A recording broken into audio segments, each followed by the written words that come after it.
Hey, welcome back. My name's Holly if you're new here. If not, I'm glad you could join me again. So, I don't know how clear this video is today. I don't know what it is. I just can't seem to get the light, the angle. I can get nothing right. If the phone's in good light, the camera is amazing. But even with adding extra lights, the camera is terrible. I don't know what's wrong with it. I have no idea. Anyway, going back to this video. Sorry everybody for just like rambling on sort of thing. And if you come here for looking like the perfect look, it's not going to happen. I'm a mum to two littles and you know what it is like. It's crazy. Anyway, today's video, I thought I would share with you some autumn and Halloween books that we are currently reading and that we are currently enjoying. I thought it would be a great way idea for me to share them with you, just in case you're looking for inspiration or looking for ideas because you just don't know what sort of books you should be reading, or don't know what kind of books you want to be looking for, or you're looking for the autumn theme but you just don't know what type of what books are available. So some of these books are from the library, some are my own that I have bought personally. I always look for when they're on sale or grab them when I see them. Also, I recommend that you look on Vinted or secondhand, or charity shops are always great for looking for these books. So yeah, these are they're not books that I'm going to say to you need to buy. They're just books that we think are great and that we personally love and I would love to share with you. As always, these books are all of our reviews and opinions are our own. It's just what we're currently liking, and as I said, I just want to share it with everybody. So I'm going to start with this one first. This is a no-word book. This is typically like Montessori style, but it's just all photos. I don't know which is the best angle. I love these. I love that the photos are real photos. There's no words. It's just basically pictures to do with autumn. So this is generally the Montessori based. But it doesn't mean you have to be following Montessori to enjoy these books. My two littles really, really enjoy these books. I would recommend from about 6 months when they've got a better vision, because there's no words. You don't really need to explain anything to them. You just show them the pictures and you can talk about what's in the pictures. I also love that because it's a great conversation starter. So yeah, I really, really, really like these books, and they're not actually that expensive. For us as well, because autumn doesn't kind of roll into about November time. It starts the same time as like everywhere on the northern hemisphere, but for us it stays warm really till about November time, and then you start really feeling autumn kicking in. So yeah, it's a great way to get started. Our next book is so I'm gonna go this side. So this is The Leaf Thief. I love this book. I think it's a beautiful book. We've had this a few years now. I bought this one. It's about this little squirrel. He's so cute. And it's basically knowing that summer has changed to autumn and now the leaves are starting to fall from the trees. He just doesn't understand what's going on, wants to know what's going on, gets a bit frustrated because he's not sure what is going on. He asks his friend Bird, which is in this picture, Bird, and he kind of explains everything sort of thing. It's a great way to show the change from summer to autumn into going into winter. So it's basically just that change, autumn into winter, how it slowly changes, how the leaves drop and how the leaves disappear. And that basically, because it gets cooler and the wind is in the air, the wind is basically blowing the leaves off the trees, and eventually what will happen is the weather will get cooler and cooler and cooler, and it will start just getting to the right temperature for it to snow, and that's when we know that winter has arrived. Not everywhere it snows, but we know that the leaves fall to the ground, and once the leaves start falling to the ground, you really do feel the difference in the season. I love as well, at the end of this book, it has a little like definition of who the real leaf thief is, and it's really well written. It just basically explains that animals may hibernate, may fly from one country to another to follow the hot weather, how the leaves fall, they change colours from red, yellow, orange, not necessarily that order, and then they go brown, and that means they're dead.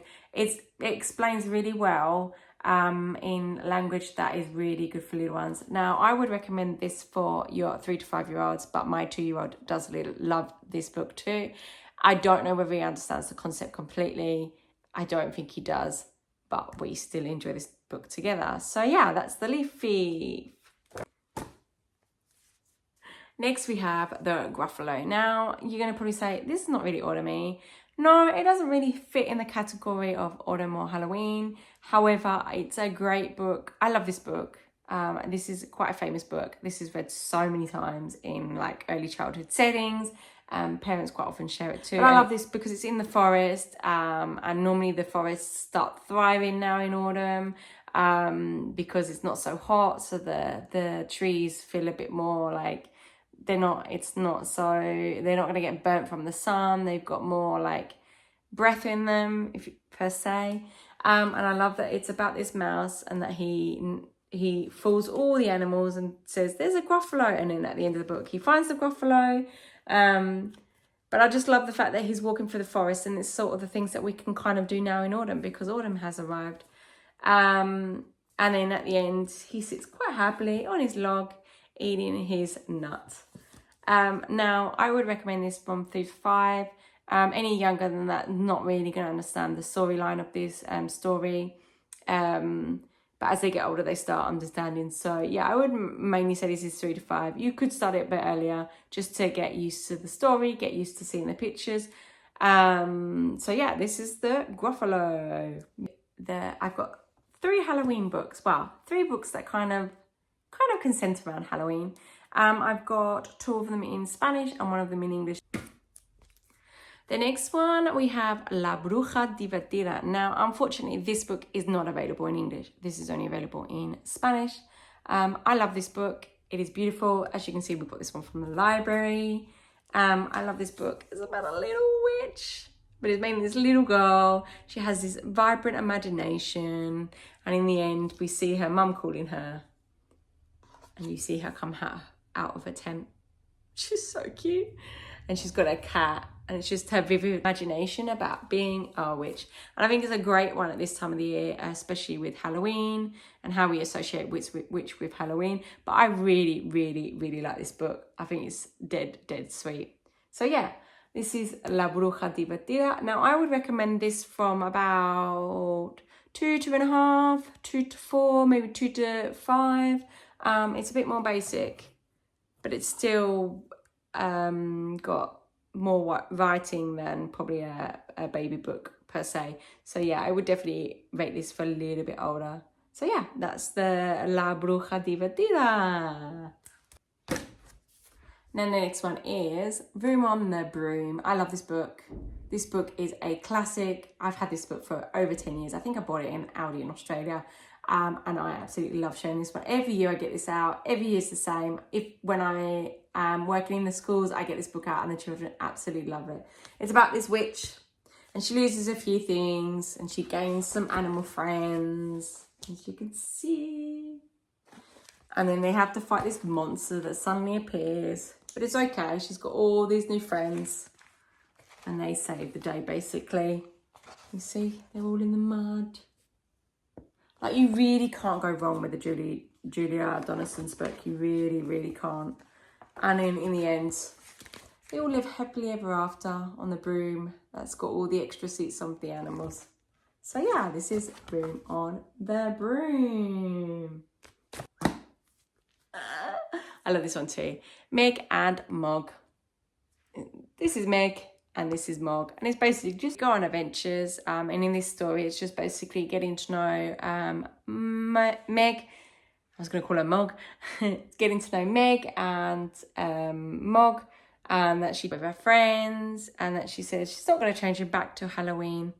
So yeah, it's just a little story about this witch and this cat, and I love this. This is such a classic as well. This is quite a few years old, and they have got quite a lot of other books in their collection. So yeah, that's Meg and Mog. So that is all the books I have to share with you today. I hope you enjoyed this video. I enjoyed making it. I love talking about books. I'm quite passionate. I love books. I'm quite passionate about sharing what books I love. So I hope it's giving you some ideas for some autumn Halloween style books. And I hope to see you in my next video. Bye.